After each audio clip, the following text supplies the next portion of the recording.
Iran নাকি এবার সরাসরি লন্ডনে আঘাত হানতে পারে এমন দাবি করেছে ইসরায়েল। আর এই মুহূর্তে ব্রিটেনের সক্ষমতাই বা কেমন?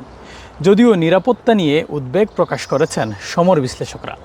ব্রিটেন সর্বোচ্চ ২০ মিনিট আগে আক্রমণের সতর্কবার্তা পাবে। আদৌ কি ইরানের এই সক্ষমতা আছে, কিংবা আক্রমণ করবে কিনা, বিষয়টি নিয়ে বিস্তর জানব। শনিবার ইসরায়েলি সেনাবাহিনী দাবি করেছিল ইরানের লক্ষ্যবস্তু এখন লন্ডন। ক্ষেপণাস্ত্র হামলার খবর রয়েছে তাদের হাতে। ইসরায়েল দাবি করে ইরানের হাতে এমন সব অস্ত্র ও ক্ষেপণাস্ত্র রয়েছে যা ৪,০০০ কিলোমিটার বা ২,৪৮৫ মাইল দূরের লক্ষ্যবস্তুর আঘাত হানতে সম্ভব। মূলত ভারত মহাসাগরে অবস্থিত ব্রিটিশ মার্কিন যৌথ সামরিক ঘাঁটি চাগুশ আইল্যান্ডসে ইরানের সাম্প্রতিক হামলার খবরের প্রেক্ষাপটে ইসরায়েল এই হুঁশিয়ারি দেয়।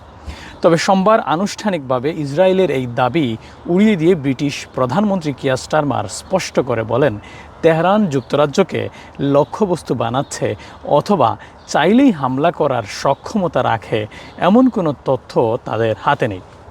অনেকের দাবি, ইরানের সাথে যুদ্ধে জড়িয়ে দিশেহারা আমেরিকার ইসরায়েল তাদের পাশে টানতে যুদ্ধে জড়াতেই এমন খবর ছড়াচ্ছে ইসরায়েল। যদিও এর আগে যুদ্ধে জড়ানোর বিষয়ে কয়েক দফায় স্পষ্ট নাকচ করেছেন স্টারমার। প্রশ্ন উঠছে, যদি ইরান সত্যি সত্যি আক্রমণ করে বসে, তবে কি তার প্রতিহত করার সক্ষমতা ব্রিটেনের আছে? এখানেই মূল ফ্যাক্ট। সামরিক বিশ্লেষকরা যুক্তরাজ্যের আকাশ প্রতিরক্ষা ব্যবস্থা নিয়ে নতুন উদ্বেগ প্রকাশ করেছেন। দেশটির কাছে কেবল একটি কার্যকরী ডিস্ট্রয়ার রয়েছে যা ইরানের ক্ষেপণাস্ত্র আটকাতে সক্ষম। তাদের মতে, ইরান থেকে ছোড়া ব্যালিস্টিক ক্ষেপণাস্ত্র প্রতিহত করার সক্ষমতা বর্তমানে ব্রিটেনের পর্যাপ্ত নয়। বিশেষ করে দেশের যে প্রতিরক্ষা ব্যবস্থা রয়েছে তার বেশিরভাগই সমুদ্রে মোতায়েন এবং সংখ্যায় সীমিত।